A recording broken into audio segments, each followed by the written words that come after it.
Chapter 6, Kingdoms, Kings and Early Republic. How some men became rulers. Choosing leaders or rulers by voting is something that has become common during the last 50 years or so. How did men become rulers in the past? Some of the Rajas we read about in chapter 5 were probably chosen by Jana, that is the people. But around 3000 years ago, we find some changes taking place in the ways in which Rajas were chosen. Some men now become recognized as Rajas by performing very big sacrifices. The Ashwamedh or the horse sacrifice was one such ritual. A horse was let loose to wander freely and it was guarded by Raja's men. If the horse wandered into kingdoms of other Rajas and they stopped it, they had to fight. If they allowed the horse to pass, it meant that they accepted that the Raja who wanted to perform the sacrifice was stronger than them. These Rajas were then invited to the sacrifice, which was performed by specially trained priests who were rewarded with gifts. The Raja who organized the sacrifice was recognized as being very powerful, and all those who came brought gifts for him. The Raja was a central figure in these rituals. He often had a special seat, a throne, or a tiger skin. His charioteer, who was his companion in the battlefield and witnessed his exploits, chanted tales of his glory.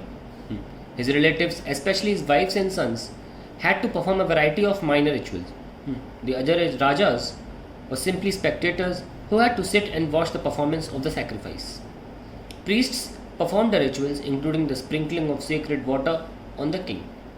The ordinary people, the or the Vaishya, also brought gifts. However, some people, such as those who were regarded as Shudras by priests, were excluded from many rituals.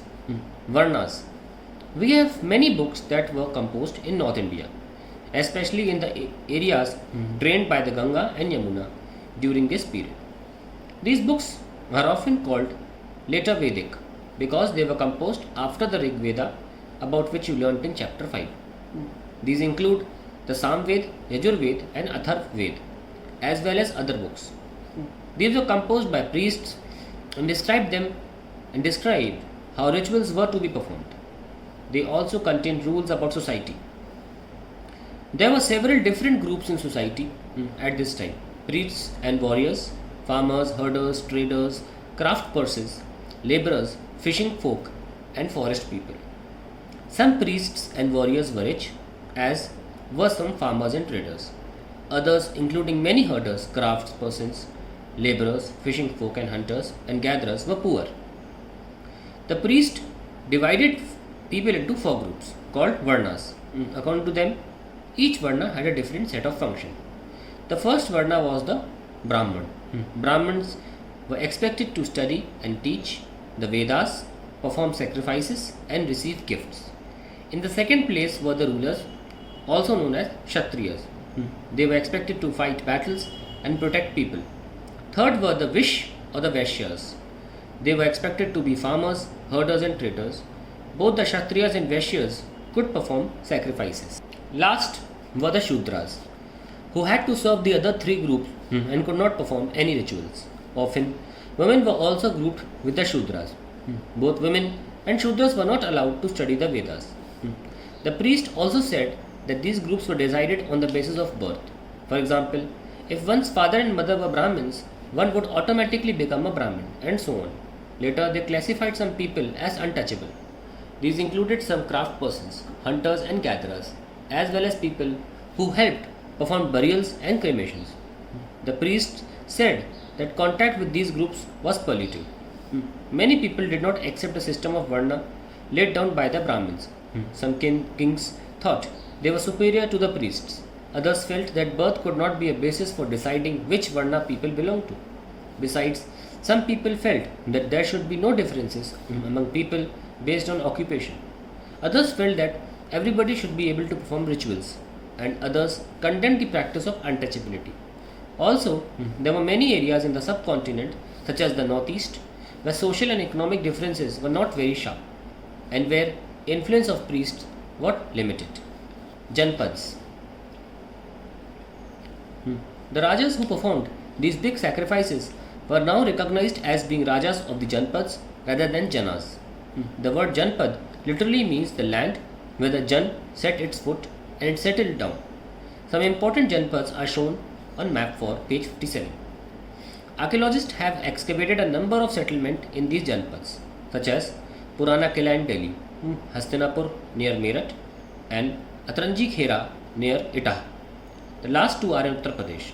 They found that people lived in huts and kept cattle as well as other animals. They also grew a variety of crops: rice, wheat, barley, pulses, sugarcane, sesame, and mustard. They made earthen pots. Some of these were grey in color, others were red. One special type of pottery found at these sites is known as painted grey ware. As is obvious from the name, these grey pots had painted designs, usually simple lines and geometric patterns. Mahajanpads. About 2500 years ago, some Janpads became more important than the others and were known as Mahajanpads. Some of these are shown in map 4, as we can see down here. Most Mahajanpads had a capital city. Many of these were fortified. This means that huge walls of wood, brick or stone were built around them. Forts were probably built because people were afraid of attacks from other kings and needed protection.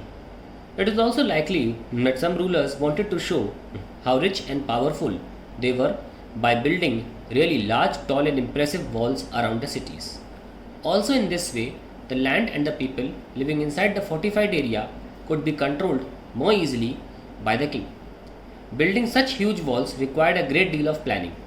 Thousands, if not lakhs of bricks or stones had to be prepared. This in turn meant enormous labor provided possibly by thousands of men, women and children, and resources had to be found for all of this.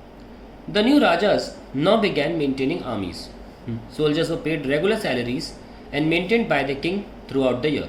Some payments were probably made using punch-marked coins. You will read about these coins in chapter 9. Taxes. As the rulers of Mahajanpads were building huge forts and maintaining big armies, they needed more resources and they needed officials to collect these. So instead of depending on occasional gifts brought by people, as in the case of Raja of the Janpads, they started collecting regular taxes. Taxes on crops were most important. This was because most people were farmers. Usually, the tax was fixed at 1/6 of what was produced. This was known as bhaga or a share. There were taxes on crafts persons as well. These could have been in the form of labor. For example, a weaver or smith may have had to do work for a day every month for the king. Herders were also expected to pay taxes in the form of animals and animal produce. There were also taxes on goods that were bought and sold through trade. And hunters and gatherers also had to provide forest produce to the Raja. Changes in agriculture. There were two major changes in agriculture around this time. One was growing use of iron plowshares. This meant that heavy clayey soil could be turned over better than with a wooden plowshare, so that more grain could be produced. Second, people began transplanting paddy. This meant that instead of scattering seeds on the ground from which plants would sprout, saplings were grown and then planted in the fields. This led to increased cultivation production as many more plants survived. However, it was back-breaking work. Generally, slave men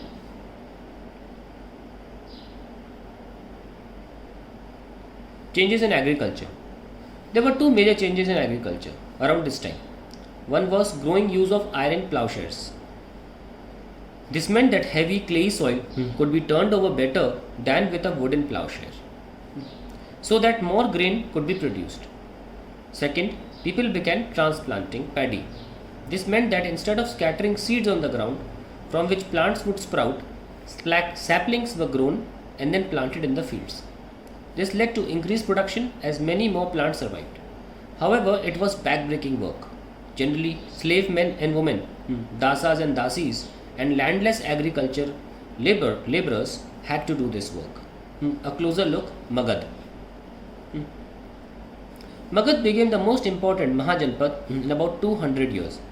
Many rivers such as Ganga and Son flowed through Magad. This was important for transport, water supplies, and making the land fertile. Parts of Magad were forested. Elephants, which lived in the forest, could be captured and trained for the army. Forests also provided wood for building houses, carts, and chariots. Besides, there were iron ore mines in the region that could be tapped to make strong tools and weapons.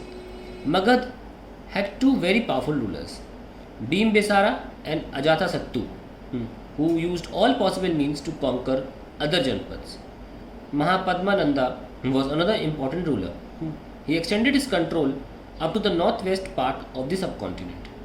Raja Greha, present day Rajgir, in Bihar, was the capital of Magad for several years. Later, the capital was shifted to Patliputra, present day Patna.